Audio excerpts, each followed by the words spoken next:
part 3 of the video, unexpected. I'm gonna try and do this without baking my iPad.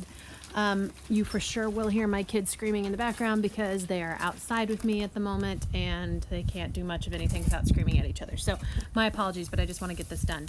So there is a second example on here. I'm not going to go through all of it because it's really similar to what we just did. So you always start with your hypotheses saying that there's no association. We're going to assume that they're independent, these two variables. In this case, the variables being the gender and the body image. So I'm going to say there is no association. The alternative is that there is some association. So then I'm writing out that I did a chi-square test for independence. I checked my conditions. You'll notice that the expected counts are written out. That is important. If you don't want to put it in the table, that's fine, but you need to actually check them. But remember, I just showed you how to do this on a calculator. So oh crap, I don't have my book out here. It's going to be flipping back and forth a couple different times, but we're going to go to the calculator. I'm going to be putting in a 4x2 matrix this time. 560, 295. Let's clean our car. Okay, so again, when I put this in my calculator, I want the matrix. So I'm going to push second matrix. The old one's still in there, and that's fine. I'm just going to edit what's in there, and I'm going to replace this one with a 4x2 matrix. So I'm going to be putting in that one. Like I said, I need to see what this is. So the 560, 295. I'm just going to type right over it. 163, 72. Oops.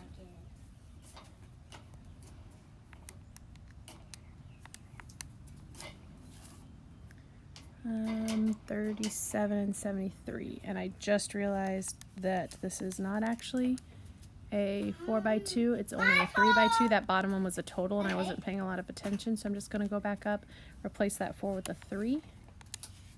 And that's what I need. So I'm going to now run my test. So I'm going to hit stat, scroll to my tests. I want a chi-squared test. My observed's an A. It'll replace B with the expected values. So I'm seeing my test statistic, a very large number. I'm seeing a p-value, which is essentially 0 again, and it's telling me my degrees of freedom is 2. So I use my calculator to calculate all these things, but you do still need to write it out. So again, I'm writing out, here's how I would find my test statistic. I didn't do all of it, but I'm saying observed minus expected squared divided by the expected value, and I have a child crying, I told you. So test statistic for my calculator, degree of freedom for my calculator, and essentially 0 p-value for my calculator. The interpretation ends up being the same for the conclusion. Reject the null hypothesis with a small test statistic. I know she fell off your bike. Is she bleeding profusely? Oh, okay. Well, I think you're going to be just fine. Try and stand up. I think you can do it. This lockdown's going to kill me. Okay, so we would say that we have convincing evidence that there is an association between them because we rejected the null hypothesis. We can't keep assuming that there's no association. Yep, you do have a little scratch. Let me know if you want a Band-Aid.